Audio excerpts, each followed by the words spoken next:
BTFC 1, Margate 1 here with Lewis. What a disappointing performance for me.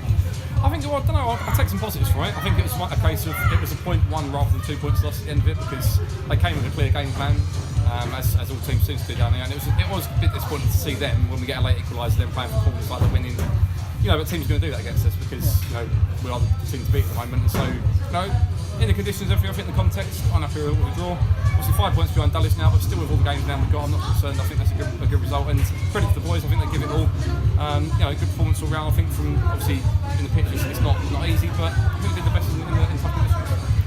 And what did you make of that Theo Spanish challenge late on? I thought that was a penalty. Definitely, I mean, there's a lot of questionable referee decisions early on. I thought there should have been a lot more yellow cards in this game, quite frankly, and especially with time wasting things. And to me, if you're going to have the 6-second rule, keep on the ball, and we're counting 25 seconds behind the goal, why have that rule if you're not going to enforce it, quite frankly? So, you know, but you're always going to get every decision at this level, and, you know, at the end of the day, that's not really what affected this game a great deal. I think the conditions obviously are tougher than some iffy refereeing decisions, really. But do you think that's a shame though for Margate, because they're going after a playoff spot and, you know, they're on the counter attack and they're fighting for a corner?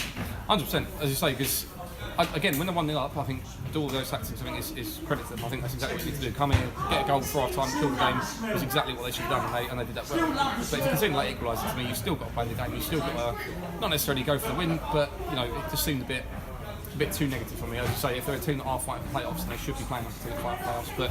But as I say, I can't criticise them because every team can do it. You know, we were doing the same in their position, going to away to the biggest team in the league. You can do it, simple as that. So can't fault them.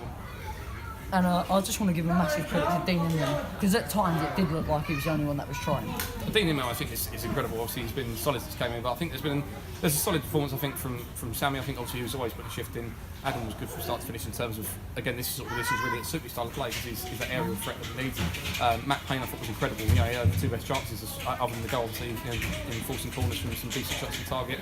So I think there was a lot of standout performances that, you know, again, as I say, in the conditions that we had, they did the best they could on it. So. And, well, with this pitch, it's going to look like a tough game in the trophy, Stourbridge, next week. Definitely. You know, it's the same as the case of, you know, we go again next week. And the thing is, this is one of those games that could have gone either way because, you know, Margate had a couple of good chances other than their goal. We had plenty of good chances in the first 15-20 minutes.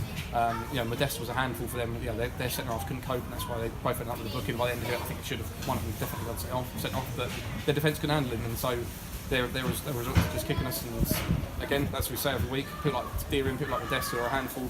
That's unfortunately how we get it every week, and we need more protection for referees. But you know, you can't fault that, and it's going to be obviously the same with Stourbridge next week. So do the best we can. And another massive shout out to Adam Cunnington. Really played well today. Definitely, as you said, from start to finish, put a shift in.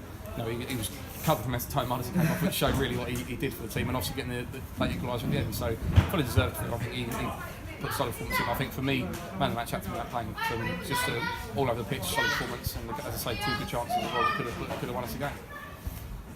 And obviously Adam's going to have a very important few months with this pitch, I think. Definitely. I mean, yeah, obviously, as you say, with the aerial threat, it's not like even Swain, obviously, the first half had a couple of good opportunities for corners and free kicks and things. So definitely, as you say, with the conditions we've got to make the most of it, and I think people like Adam are the people to do that. And another credit to the managers, because obviously Harry and Glenn saw the pitch, knew there was going to be a lot of long ball, and he's put Rob Swain, who can head it away, and Adam Cunnington up top. Definitely, you know. And that takes quite a bit of courage to take put on the bench a 37-goal striker. Yeah, I mean that's the thing is you're playing 2 strengths, and on a pitch like this, obviously it's not a case of who's the best footballing side. It's a case of who can play the best in these conditions, and this is where the non-league sort of side comes out because Margate will be used to this. They'll be playing this week in, week out. Whereas for us, having great conditions we've had here for all season, it's unfamiliar. And so I think that's why perhaps we're not as confident in these sort of conditions as perhaps Margate were. All right, thanks, Liz.